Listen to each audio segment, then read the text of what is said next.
5 plats que vous ne devriez plus jamais consommer.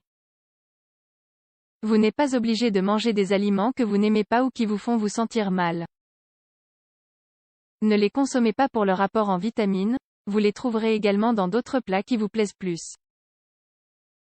On se renseigne souvent sur les aliments que l'on doit manger ou non, les protéines après le sport, le type de riz, les céréales complètes, le poisson ou les fruits de mer, par exemple.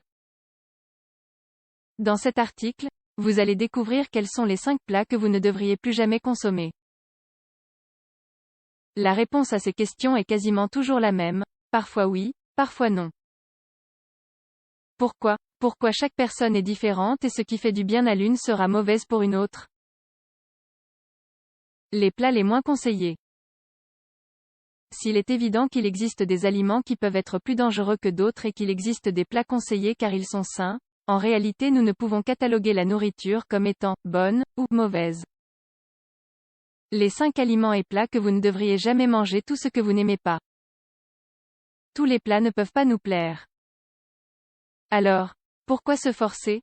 La nourriture est indispensable, c'est évident, mais c'est à la fois un moment de plaisir culinaire.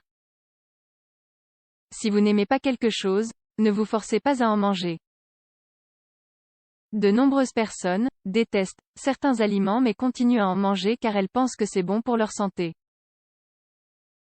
Or, si un aliment ne vous plaît pas, c'est qu'il n'est pas bon pour vous. Bien sûr qu'il peut avoir des bienfaits nutritionnels, mais de la même manière que bien d'autres aliments, que vous appréciez manger. La nourriture saine n'est pas seulement le brocoli à la vapeur ou le blanc de poulet.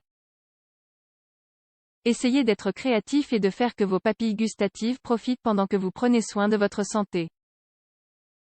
Tous les plats qui rendent votre corps malade. Cela peut être votre estomac, votre tête ou vos articulations.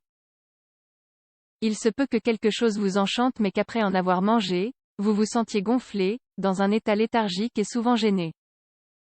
Cela arrive avec n'importe quel type de nourriture, selon les personnes, même si les farines blanches, les produits laitiers et les viandes ont tendance à se trouver en haut de la liste.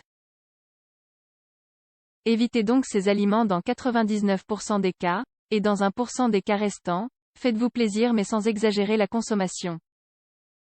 Le fait de considérer cette nourriture occasionnelle ou spéciale, vous la fera apprécier d'autant plus. N'oubliez pas que si vous en consommez trop, vous vous sentirez mal par la suite. Tout ce qui vous fait vous sentir coupable. Vous savez exactement de quoi nous sommes en train de parler. Vous passez les week-ends à manger des gâteaux, des brownies, des glaces, des frites, du poulet frit, des pancakes, des crêpes, des bonbons etc. Point d'interrogation. Et vous vous réveillez le lundi avec un sentiment de culpabilité et décidez de passer toute la semaine à manger des pommes et des salades de tomates et de carottes? Dans ce cas, vous vous punissez fortement pendant les jours suivants en suivant un régime alimentaire très strict impossible à suivre. De la même façon qu'après une soirée arrosée, vous vous promettez de ne plus le refaire, même si vous n'y croyez pas vraiment car vous recommencerez sûrement le week-end suivant. Ne pas culpabiliser. La culpabilité de manger est horrible et ne sert à rien.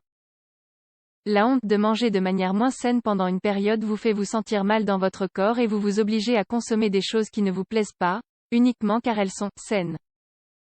Ce n'est pas une technique recommandable pour différentes raisons. Tout d'abord, car vous n'allez pas perdre la graisse que vous consommez et ensuite, parce que l'estomac ne comprendra pas ce qu'il est en train de se passer. Il se peut que vous le rendiez plus sensible si vous mangez sain du lundi au vendredi et si vous ne lésinez pas sur les graisses, les condiments et les aliments à base de sucre les samedis et dimanches. Si vous faites souvent la fête ou que vous vous faites livrer de la nourriture à domicile les week-ends, ne mangez pas trop.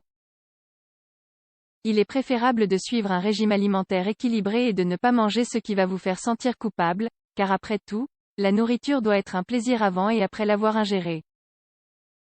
Si après avoir terminé un repas, vous vous sentez mal et coupable, cela vaut-il réellement la peine? Tous les plats que vous ne pouvez pas vous arrêter de manger. S'il y a un aliment que vous ne pouvez pas cesser de manger, si vous en consommez jusqu'à la fin du paquet, à n'importe quelle heure. Si vous avez besoin que quelqu'un vous dise d'arrêter et si vous avez envie d'en manger tout le temps surtout quand vous en avez à la maison, c'est un aliment à bannir à tout prix de votre alimentation. Quand nous pensons à ces aliments dont nous ne pouvons nous passer et qui sont addictifs, on imagine souvent les frites, le chocolat, les hamburgers et les pizzas. Tous ces aliments peuvent être très addictifs, mais cela ne s'applique pas à la malbouffe car nous pouvons aussi être accros aux aliments sains. Cela peut être une confiture ou une gelée à la fraise, les gâteaux maison de votre grand-mère ou une salade composée, même si les cas sont moins fréquents. Si vous ne pouvez pas vous arrêter de manger des choux des Bruxelles, ne vous inquiétez pas, allez-y. Tous les plats qui ne sont pas de la nourriture.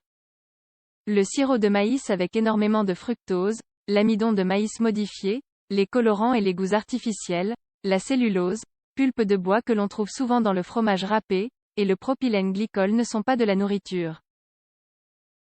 Cependant, les grandes industries alimentaires en ajoutent dans leurs ingrédients, et bien plus, mais nous n'allons pas détailler cela ici aujourd'hui. Ces ingrédients servent à de nombreuses choses, comme par exemple, faire économiser de l'argent à la société, aider une autre entreprise. Créer une addiction chez les consommateurs, utiliser les ingrédients les moins chers et qui durent plus longtemps, mais qui nuisent à la santé. La meilleure chose que vous pouvez faire est de vous préparer vous-même vos repas avec des ingrédients réels et des produits bio, ou locaux, et utiliser des protéines animales de très bonne qualité. De la viande de bœuf élevée en plein air, sans antibiotiques et sans hormones, du poisson qui ne soit pas d'élevage, du poulet élevé en plein air, etc. Lisez chaque étiquette individuelle et s'il y a un ingrédient que vous ne connaissez pas, il est fort probable que ce ne soit pas de la nourriture.